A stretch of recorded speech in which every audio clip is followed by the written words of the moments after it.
démarre. David, premier match de la saison, première victoire à Le Bon, victoire 3-0 contre Dinan. D'ailleurs, le score inversé par rapport à la semaine dernière. Forcément, un résultat qui concrétise votre préparation. C'est exactement ça. On avait à cœur de bien débuter la saison. Voilà, on a fait un match de qualité, j'ai trouvé. On s'est créé beaucoup de situations. On aurait pu marquer un peu plus de buts. Après, on n'a pas pris de but non plus, donc ça aussi c'est important. Voilà, on avait envie que les gens repartent du stade heureux, contents et en nous voyant gagner, en nous voyant marquer des buts, ça a été fait. Donc bravo à tout le monde. Par rapport à Fréchon, d'ailleurs, vous changez de système sur ce match et tu fais aussi 2 changements dans le 11 de départ. Finalement, ce match-là, maintenant, a posteriori, ça a été un mal pour un bien. Ouais, on avait vu des images de notre adversaire et on avait vu qu'ils étaient en difficulté sur des doubles largeurs avec 2 joueurs dans les couloirs. Donc on a changé le système. On n'avait pas joué du tout comme ça pendant la préparation, mais on a des joueurs intelligents.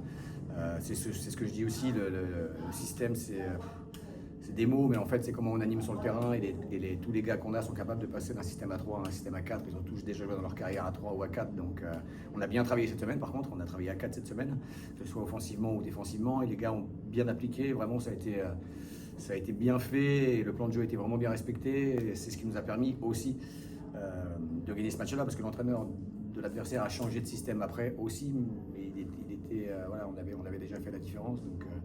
Donc bravo aux gars parce qu'ils ont su s'adapter.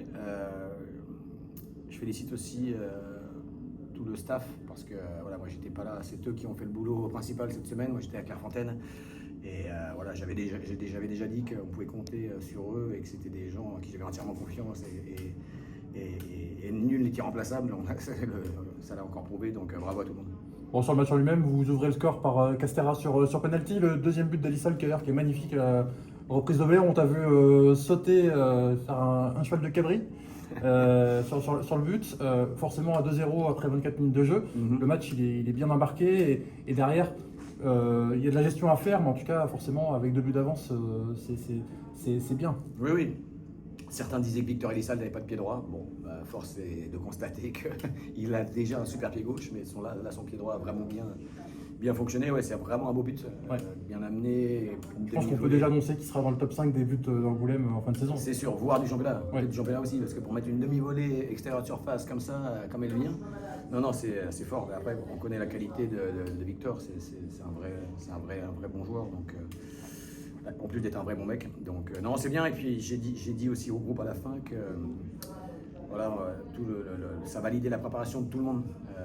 On a des gars qui n'étaient pas dans le groupe, ceux qui n'ont pas débuté mais qui ont fini, on a pu tous les faire rentrer. Donc ça aussi c'est important pour moi, que les joueurs participent tous, parce qu'ils s'investissent vraiment tous bien en séance. Donc voilà, la récompense c'est le match. Donc que ce soit ceux qui sont rentrés 15, 20 ou plus, ou ceux qui ont joué tout le match, tout le monde a été qualitatif dans ce qu'ils ont apporté. Donc voilà, maintenant il y a un prochain match à préparer. Il va falloir aller à Montlouis, un autre contexte, notre première à l'extérieur.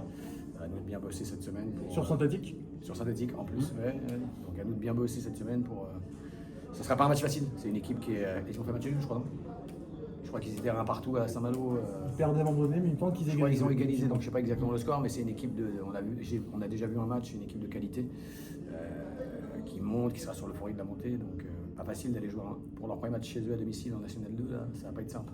Et puis constante par rapport à la prépa. Alors en prépa c'était les pistons, là c'est plutôt les excentrés. Il y a eu beaucoup de centres de votre part qui ont mis en difficulté cette équipe de Dinan. Il y a le département de Galliard qui provoque un penalty. Chauvier qui provoque le deuxième penalty. Enfin, les excentrés sont vraiment efficaces là, depuis la reprise début juillet. L'idée du plan de jeu, c'était ça, c'était d'avoir des latéraux qui étaient au départ bas et qui s'intégraient après dans le jeu pour des dédoublements, de façon à faire sortir leurs pistons et de pouvoir attaquer à 2 ce couloir. On a fait 32 centres, 15 en première et 17 en deuxième.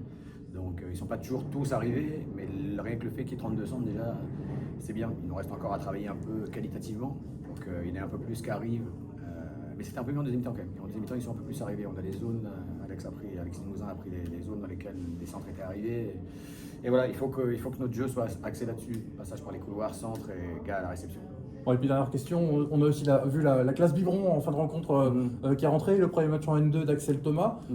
Dibra aussi, il me semble qu'il n'était pas rentré l'an passé, où il avait fait peut-être un match ou deux. Il est rentré à l'extérieur. Ouais. À Jura Sud. Ouais, c'est pour ça que je l'avais pas vu alors, c'était un peu loin. Et donc forcément, bah, c'est aussi bien pour eux, et puis c'est aussi tout l'apport de ces jeunes qui font un peu la transition BA ou AB, comme Kevin Perra, qui sont aussi parfois avec toi en N2. Ouais, déjà, ça souligne tout le travail des éducateurs de la CFC, que ce soit à l'école de foot ou en pré-formation ou en formation. Voilà, la CFC, c'est un club où ça bosse bien, les éducateurs sont de qualité et ils accompagnent bien les jeunes. Et puis aussi, ça adresse un message, s'il le faut, aux gens qui disent qu'on ne fait jamais jouer de jeunes. Là, on a titularisé. Ou Charentèche. On a titularisé Mignonneau, on a fait rentrer, comme tu l'as dit, pas mal de mecs. Depuis que je suis arrivé, il y a pas mal de mecs qui ont débuté, beaucoup de Charentais qui ont débuté dans l'équipe. Le niveau N2, il n'est pas simple. Et même si, encore une fois, on a des gars qui bossent très bien, des éducateurs qui bossent très bien à la formation, c'est pas simple de former des joueurs pour la N2. Donc, moi, je suis content quand il y en a qui peuvent rentrer, qui peuvent faire leur première. Je l'ai déjà dit de nombreuses fois, mais si on pouvait jouer avec 20 Angoumoisins, je préférerais jouer avec 20 Angoumoisins parce que tu sais que c'est déjà des gens qui s'investiraient, même si ceux qui arrivent de l'extérieur s'investissent aussi. Mais, donc voilà, en tout cas, pour répondre à ta question, c'est bien d'avoir des gamins du club qui fassent leur première. Ça marche, merci.